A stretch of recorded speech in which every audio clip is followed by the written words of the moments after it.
વડોદરા મહાનગરપાલિકાની દબાણ શાખા દ્વારા વોર્ડ નંબર 5 વિસ્તારમાં આવેલા ઠેકરનાથ મંદિર પાસે રસ્તા પર આવેલી દશા માતાજીની ડેરી દૂર કરવાની કાર્યવાહી હાથ ધરવામાં આવતા સ્થાનિકોમાં ભારે રોષ ફેલાયો હતો। આ કામગીરી દરમિયાન મોટી સંખ્યામાં સ્થાનિકો સ્થળ પર એકત્ર થઈ વિરોધ નોંધાવતા માહોલ તંગ બન્યો હતો। પાલિકાની દબાણ શાખાની ટીમ દ્વારા રસ્તા પર થયેલા દબાણને દૂર કરવા માટે કાર્યવાહી શરૂ કરવામાં આવી હતી। જો કે સ્થાનિક રહીશોના જણાવ્યા અનુસાર દશામાની ડેરી માત્ર એક માળખું નહીં પરંતુ તેમની આસ્થા અને શ્રદ્ધાનું કેન્દ્ર છે, જેના કારણે લોકોમાં ભારે લાગણી જોવા મળી હતી।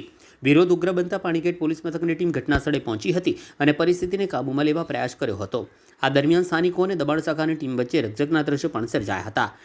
ગંભીરતાને ધ્યાનમાં રાખી મહાનગરપાલિકાના ડેપ્યુટી મ્યુનિસિપલ કમિશનર પણ તાત્કાલિક સ્થળ પર દોડી આવ્યા હતા। તેમણે સ્થાનિકો સાથે ચર્ચા કરી સમજાવટના પ્રયાસો કર્યા હતા। જોકે સ્થાનિકોએ દશા માતાજીની ડેરીને આસ્થાનું પ્રતીક ગણાવી કાર્યવાહીનો વિરોધ ચાલુ રાખ્યો હતો।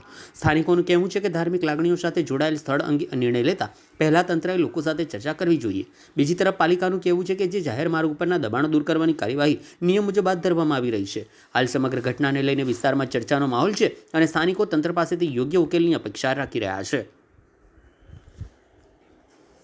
આજરોજ પૂર્વજનના વોર્ડ નંબર 5ના વિસ્તારમાં ઠેકાના સ્મશાનની બહાર એક નવું મંદિર બની રહ્યું હતું હોવાનું ધ્યાન પર આવતા તાત્કાલિક દબાણ શાખાની ટીમ પોલીસ બંદોબસ્ત સાથે રાખીને તાત્કાલિક દબાણ શાખાની ટીમ મારફતે દબાણ દૂર કરવામાં આવ્યું છે। ઉપરાંત એ લોકોની રજૂઆત એવી હતી કે સાહેબ તમે અમારું મંદિર તોડી રહ્યા છો, બાજુ બીજું ડિવાઈડર બને છે તો એનાથી પણ વધારે છે તો કેમ નથી તોડતા? તો એ પણ તરત ધ્યાન પર આવતા એ ડિવાઈડર પર નવું મંદિર બની રહ્યું છે, એને પણ અમે તાત્કાલિક દૂર કર્યું છે। અને સ્થાનિક રજૂઆતોની લોકોની એવી રજૂઆત છે કે ત્યાં પહેલાં નાની ડેરી હતી એવી રજૂઆત છે।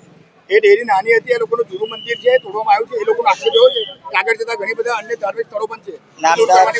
નામદાર સુપ્રીમ કોર્ટની ગાઈડલાઈન છે 2009ની અંદર સર્વે કરવામાં આવેલો, ત્યારબાદ કોઈ નવા મંદિર બનાવવા નથી તો એમાં ફેરફાર કરવાનો નથી। એ દરમિયાન જે તે વોર્ડનો સર્વે કરવામાં આવેલો છે, એની પાછળ રેકોર્ડ છે।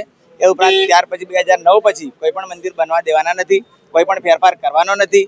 તેમ છતાં કોઈ પણ નવું મંદિર બનતું હોય કે ફેરફાર થતો હોય તો કોર્પોરેશન આવા દબાણો દૂર કરતી હોય છે।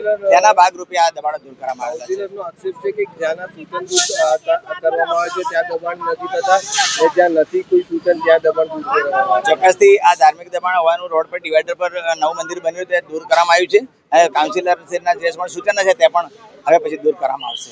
કાઉન્સિલર તમારા સામે આક્ષેપ કરી રહ્યા કે સંકલન બેઠકની અંદર પણ જે અમે કહ્યું હતું એ હજુ કર્યું નથી।